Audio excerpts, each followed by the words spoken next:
की इस पावन धरा पर माननीय केंद्रीय गृह और सहकारिता मंत्री श्री अमित शाह जी का शुभारंभ हुआ, साथ इसको साकार किया गया है। माननीय मुख्यमंत्री महोदय का भी बहुत बहुत स्वागत है। आप सबकी करतल धन के साथ एक हो सकते तालियों की आवाज मंच तक आनी चाहिए। आज के इस कार्यक्रम में इस मंच पर गरिमामय उपस्थिति है माननीय केंद्रीय मंत्री राव इंद्रजीत सिंह जी, राज्य सरकार के माननीय जयप्रकाश दलाल जी, कृषि और किसान कल्याण मंत्री डॉक्टर बनवारी लाल जी, सहकारिता मंत्री डॉक्टर कमल गुप्ता जी, शहरी स्थानीय निकाय और सभी के लिए आवास मंत्री श्रीमती कमलेश ढांडा जी, महिला एवं बाल विकास राज्य मंत्री और संदीप सिंह जी, राज्य मंत्री प्रिंटिंग एंड स्टेशनरी स्वतंत्र प्रभार, माननीय सांसदगण, विधायकगण, सभी विशिष्ट अतिथियों के मंच पर विराजमान है। इन सबका हम वंदन अभिनंदन करते हैं। हरियाणा का चादरा जो है यहाँ भेंट करके अमित शाह जी का तालियां आप सबकी पूरी गूंज के साथ, जोश के साथ, उत्साह के साथ उनका वंदन अभिनंदन माननीय केंद्रीय गृह सहकारिता मंत्री महोदय। प्रदेश के गृह मंत्री श्री अनिल विज से मैं निवेदन करूंगा कि वे माननीय मुख्य अतिथि महोदय को बुके भेंट करके उनका स्वागत करें। आज के इस अवसर पर इस प्रदेश में करनाल में इस पावन धरा पर आगमन आपकी तालियों के साथ ये बुके भेंट करके अभिनंदन और बधाई है माननीय गृह सहकारिता मंत्री जी और डॉक्टर बनवारी लाल जी से जो प्रदेश के सहकारिता मंत्री हैं, उनसे भी मैं निवेदन करूंगा कि वहाँ आए माननीय श्री अमित शाह जी के गृह सहकारिता मंत्री महोदय को आपके कर्तव्य धन के साथ ताली की गूंज बार बार बहुत बहुत अभिनंदन है माननीय मुख्य अतिथि केंद्रीय गृह सहकारिता मंत्री भारत सरकार श्री अमित शाह जी का। और मैं अब निवेदन करूंगा हरियाणा के मुख्य सचिव श्री संजीव कौशल जी से कि वे माननीय मुख्य अतिथि महोदय का कार्यक्रम की अध्यक्षता कर रहे माननीय मुख्यमंत्री महोदय का और सभी अतिथियों का स्वागत करने के लिए पधारें। स्वागत संबोधन के साथ संजीव कौशल। गृह एवं सहकारिता मंत्री माननीय श्री अमित शाह जी हरियाणा प्रदेश में अभी नव मनोनीत अपने प्रदेश अध्यक्ष मेंबर पार्लियामेंट कुरुक्षेत्र श्री नायब सिंह सैनी जी, हमारे प्रभारी राज्यसभा सांसद पूर्व मुख्यमंत्री त्रिपुरा श्री विप्लव देव जी, केंद्रीय राज्य मंत्री राव इंद्रजीत सिंह जी, हरियाणा के हमारे सभी कैबिनेट मंत्री श्री अनिल विज जी, श्री कंवरपाल जी, श्री बनवारी लाल जी, श्री मूलचंद शर्मा जी, श्री देवी दलाल जी, श्री कमल गुप्ता जी, प्रदेश सरकार में राज्य मंत्री श्रीमती कमलेश ढांडा जी, श्री संदीप सिंह जी, हमारे मुख्य सचिव श्री संजीव कौशल जी, उपस्थित सभी सांसदगण, विधायकगण, पार्टी के सभी पदाधिकारीगण, कार्यकर्ता बंधुगण और आज इस अंत्योदय महासम्मेलन में हरियाणा के कोने कोने से पधारे इतने बड़े विशाल जनसमूह, आप सबको मैं अभिनंदन करता हूं, वंदन करता हूं।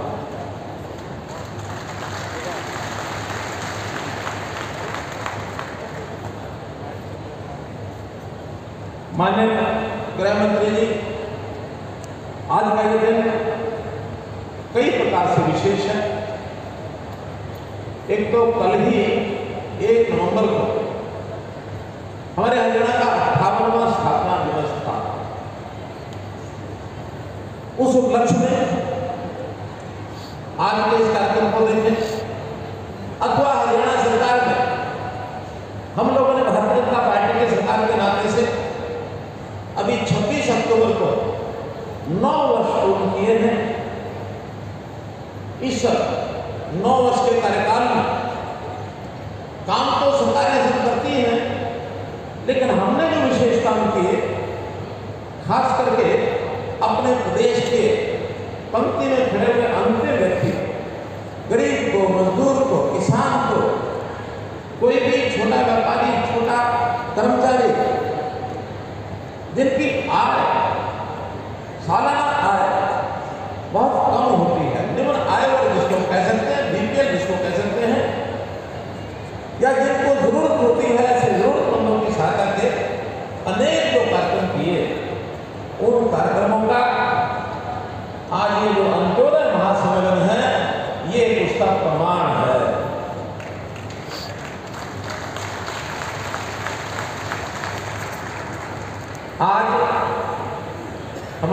बुलावे पर इस महासम्मेलन में आदरणीय गृह मंत्री जी ने हमें समय दिया, आप पधारे। मैं आपका हरियाणा की 2 करोड़ 80 लाख लोगों की ओर से स्वागत करता हूं, आपका अभिनंदन करता हूं। हम अपने गृह मंत्री श्री अमित शाह जी के बारे में बहुत जानते हैं, चाहे वो पार्टी के प्रदेश अध्यक्ष के नाते, राष्ट्रीय अध्यक्ष के नाते, उन्होंने देश भर में पार्टी का जो ताना बाना बुना और दुनिया की सबसे बड़ी पार्टी, सबसे मजबूत पार्टी, अनुशासित पार्टी, इसका गौरव प्राप्त हुआ। आपकी संस्थात्मक क्षमता, आपकी सुदृढ़ता, इसके बारे में हम परिचित हैं। और चाहे आप गृह मंत्री बनने के बाद जिस प्रकार के साहसी दृढ़ता के साथ जो फैसले लिए, खास करके प्रधानमंत्री जी ने और आपने धारा 370 को हटाने का, धारा 335A को निरस्त करने का जो काम किया है, वास्तव में सरदार वल्लभ भाई पटेल जी उनकी याद आती है। संयोग से अभी 2 दिन पहले सरदार वल्लभ भाई पटेल जी की जयंती हमने मनाई, राष्ट्रीय एकता दिवस के रूप में। एकता के लिए देश भर दौड़े हुई और उन्होंने याद किया कि देश के 562 रियासतों को एक सूत्र में पिरो करके देश की एकता, अखंडता को जो बनाने का काम उन्होंने किया।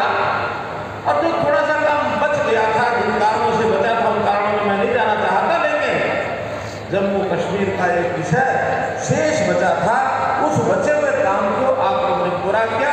मैं बहुत बहुत इस बात की सराहना करता हूँ, आप लोग का अभिनंदन करता हूँ।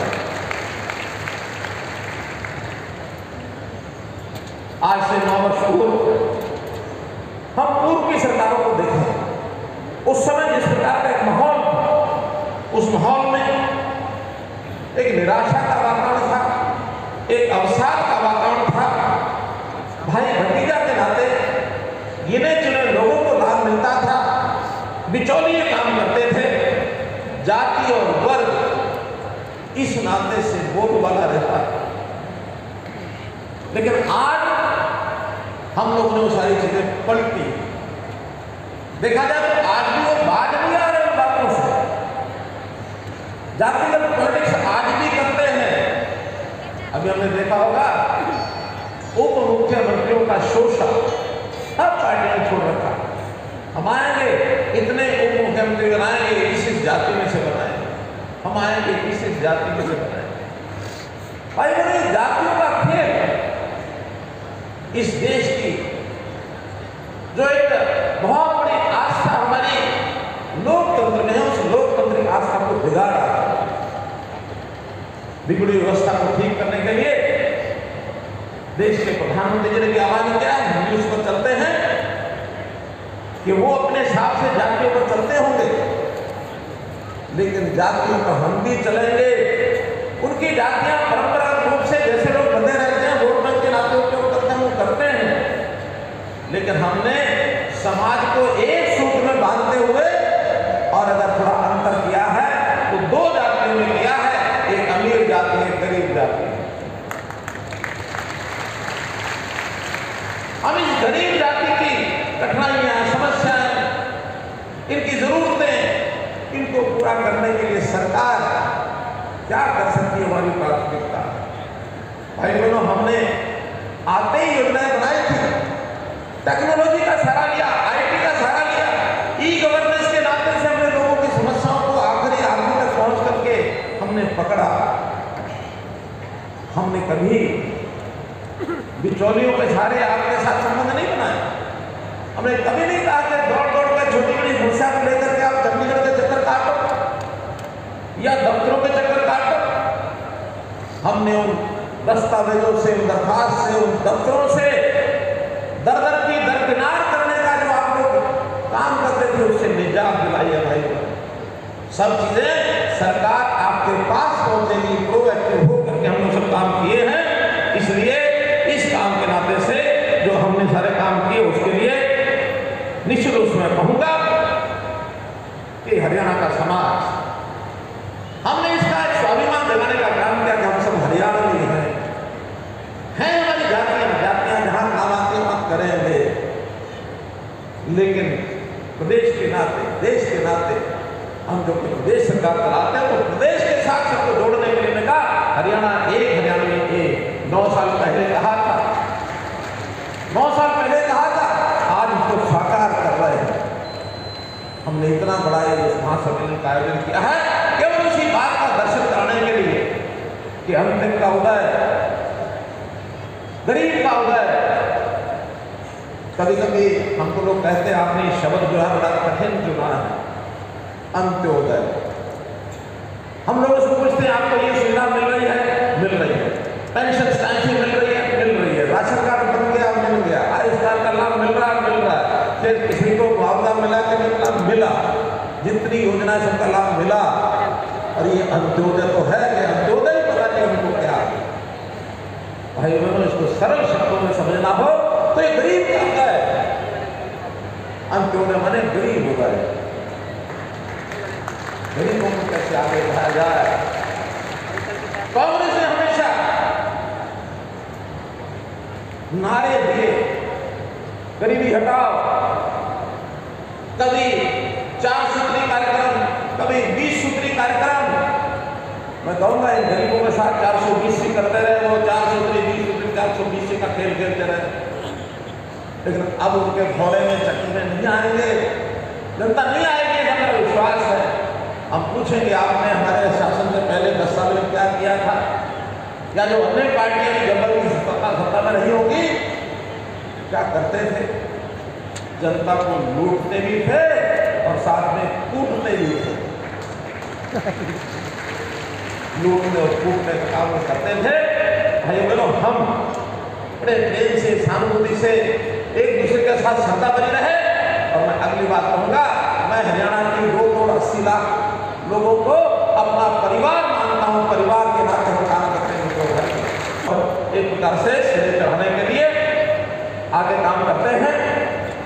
अब आगे से ये जो बाबुओं का काम, घुमाने का काम, भ्रष्टाचार का काम, 3C को खत्म करने का काम, 3C यानी क्राइम, करप्शन और कास्ट बेस्ड पॉलिटिक्स, इन 3C को खत्म करने का काम हम करेंगे। और मैं कह रहा हूँ, आज ऐलान कर रहा हूँ बात का, 58वां ये हमारा हरियाणा दिवस, इसको हमने मनाया है। और जैसा हम जानते हैं 58 साल के बाद एक कर्मचारी की या किसी भी व्यक्ति की रिटायरमेंट की एज मानी जाती है। ये जितनी बुराइयां प्रदेश में पनपी हैं, हमने लगातार 9 साल मेहनत की है और उस मेहनत के बाद आज हम इस लेवल पर कहने लायक हो गए हैं। आज से इन सब बुराइयों का और रिटायरमेंट होने का टाइम आ गया, हमने सब रिटायर कर दिया। किसी बुराई को भी हम पनपने नहीं देंगे, जड़ से मिटाएंगे और 7S पर काम करेंगे। 7S, शिक्षा, स्वास्थ्य, सुरक्षा, स्वावलंबन, स्वाभिमान, सुशासन और सेवा। ये 7S है जो जनता के काम है। उनके लिए शिक्षा, स्वास्थ्य, सुरक्षा, स्वाभिमान, स्वावलंबन, सुशासन और सेवा, इस नाते से 7S पर काम करेंगे। और जनता का जो खजाना है, सरकारी खजाना, इस गरीब जनता के लिए खोल के रखेंगे, कभी कोई कमी नहीं आने देंगे। बहुत सी योजनाओं का जिक्र प्रेजेंटेशन में हुआ है, उसकी चर्चा मैं नहीं करूंगा। मैं तो इतनी बात कहूंगा कि हमारा भविष्य कैसे सुधरे, कैसे हम आगे अपने जीवन की कठिनाइयों के बंधन को तोड़ करके आगे बढ़े। सरकार हमेशा आपके लिए तैयार रहेगी। जहां तक इन योजनाओं का जिनका उल्लेख हुआ, एक योजना आपको बता रहा हूं मैं कि गरीब परिवार जिनके घर में से कोई नौकरी पर नहीं जा सकता था, ये नौकरी में आगे कैसे बढ़े, इसके लिए हमने 5% अंक ये अलग से स्पेशल देने का काम किया। ऐसे घर जिनके घर में एक भी नौकरी नहीं है, उसको 5% अंक अलग मिलेंगे। और मुझे खुशी है कि अभी नई नौकरियां मिल रही हैं, इसमें 60 से 65% लोग 5% का जो फायदा है वो लेकर के बढ़ रहे हैं, अर्थात नए लोगों को नौकरी मिल रही है।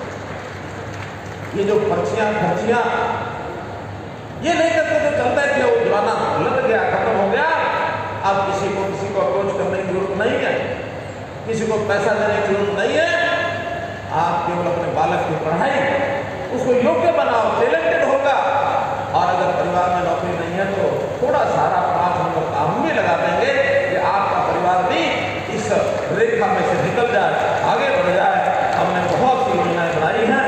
मैं तो आज इतना ही कहूँगा कि हमारी जो योजनाओं के लाभ चाहे केंद्र सरकार के हैं चाहे प्रदेश सरकार के, बड़ा एक अनुमान है, हमारे चीफ सेक्रेटरी साहब कह रहे थे लाखों लोगों को लाभ मिला है, उसमें से इतने सारे लोग आए हैं।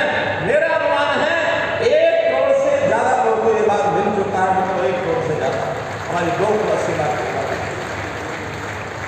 आज ये वानगी है जो बार बार हमको कहते हैं कि आपने ये जो IT टेक्नोलॉजी, ये जो पोर्टल बना दिया, परिवार का जनपद बना दिया, हम आएंगे तो खत्म कर देंगे। मैं उनको शुभकामना देता हूँ कि इस वाक्य को बोलते रहे कि हम आएंगे तो पोर्टल खत्म कर देंगे, हम आएंगे तो परिवार का जनपद खत्म कर देंगे। जितना ज्यादा बोलेंगे उतना जनता को इस बात का पता है कि हमको जो योजनाएं सेवाएं लाभ मिल रहे हैं ये केवल इस पोर्टल से मिल रहे हैं, केवल इस परिवार पहचान पत्र से मिल रहे हैं। बोलते रहेंगे तो अपने आप दुनिया पोर्टल और परिवार पहचान को क्या खत्म करेंगे, तो उनको खत्म कर देंगे जो ऐसा बोल रहे हैं। भाई बहनों, विकास की बात सामान्यतः सब सरकारों के लिए की जाती है। अंतर इतना ही है कि पहले की सरकारें गलियां, नालियां, सड़कें, बिल्डिंग, रोड, ब्रिज इसी को मानते हैं। ये काम करने जरूरी है, हम भी कर रहे हैं, उनसे ज्यादा कर रहे हैं, लेकिन जनता के जीवन को सरल करना, उनको खुशहाल बनाना, उनको आगे बढ़ाना, स्वाभिमान बढ़ाना, जो गरीब जनता है उसको आगे बढ़ाने का काम ये कभी किसी ने किया नहीं, हम करेंगे। जनता के अंदर खुशी की लहर आए, हैप्पीनेस इंडेक्स इस हरियाणा का कैसे आगे बढ़े, इसको हम काम करेंगे। और निश्चित रूप से इसके लिए बहुत सी हम नई योजनाएं भी बना रहे हैं। एक घोषणा में करके और अपनी बात समाप्त करने से पहले निवेदन करूंगा गृह मंत्री से कि अभी जैसे योजनाओं में पता है कि लगभग 30 लाख लोगों को हम मासिक पेंशन 2,750 रुपया दे रहे हैं। उसमें वृद्धावस्था पेंशन है, उसमें विधवा बहनों को पेंशन मिलती है, उसमें दिव्यांग लोगों को पेंशन मिलती है, कुछ और जो परमानेंट स्थायी बीमारी के नाते से कुछ लाचार लोग हैं उनको मिलती है, 27,500 रुपये मिलती है। हमने अपने घोषणा पत्र के लगभग 95% वादे पूरे कर दिए हैं। एक 5% जो बचे हैं इस वर्ष के हम शुरू हुआ है, अगला वर्ष हमारे पास है, लेकिन एक बड़ी घोषणा जो हमने वादा किया हुआ है कि हम इस पेंशन को 2,000 से 3,000 करेंगे। 250 रुपया बचा है, 1 जनवरी से ये योजना 3,000 का इन लोगों को मिलेगी।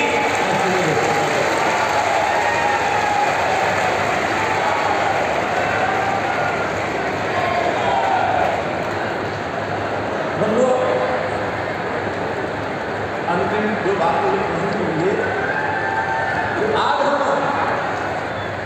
हम करनाल की धरती पर बैठे हैं। करनाल धार्मिक कर्ण के नाम से और जाना जाता है। धार्मिक कर्ण के बारे में हम जानते होंगे कि वो एक सामान्य परिवार में जन्म लिया हुआ बालक, बल्कि जिनको हे दृष्टि से देखा जाता है, किस प्रकार की उनके जन्म की कहानी, यानी वो इस प्रकार के परिवार में जन्म लेने के बाद, मां के गर्भ से जन्म लेने के बाद बड़े होकर के कितनी कल्याणकारी योजनाओं के साथ उनको जाना जाता है। ऐसा नहीं कि सारी योजनाएं, सारे ऐसा प्रकार का काम कोई बहुत बड़े बड़े धनाढ्य लोग करते हैं, बड़ी कुर्सियों में बैठे हैं वो कर सकते हैं, बहुत ज्यादा ऊपर पढ़े लिखे लोग कर सकते हैं, सामान्य व्यक्ति की सेवा के काम में आगे बढ़ सकता है।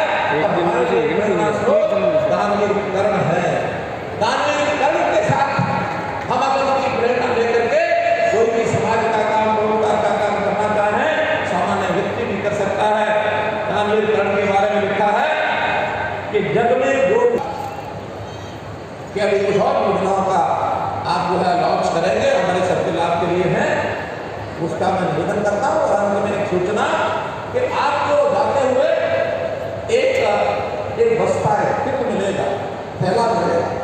उस थैले में कुछ चीजें रखी हैं जिसके अंदर एक कैलेंडर होगा, एक रजिस्टर होगा, स्कूल में जाने वाले बच्चों का उपयोग कर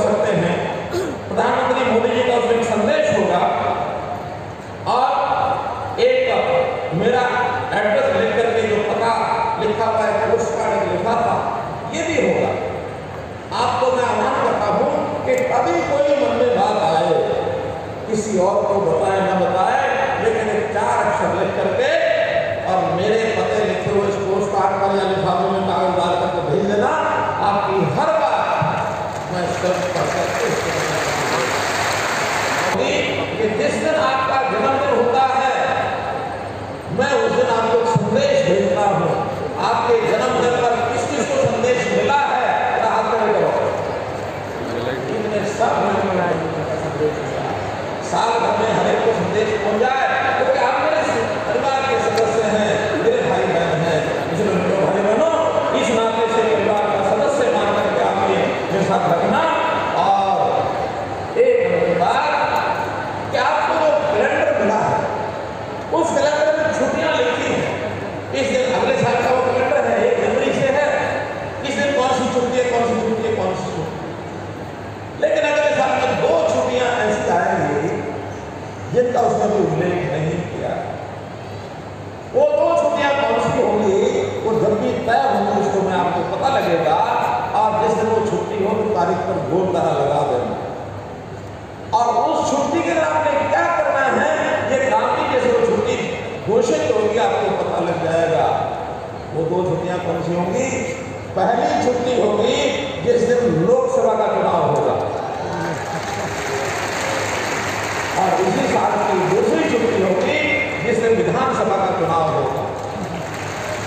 उन दोनों तिथियों पर आप गोलमाला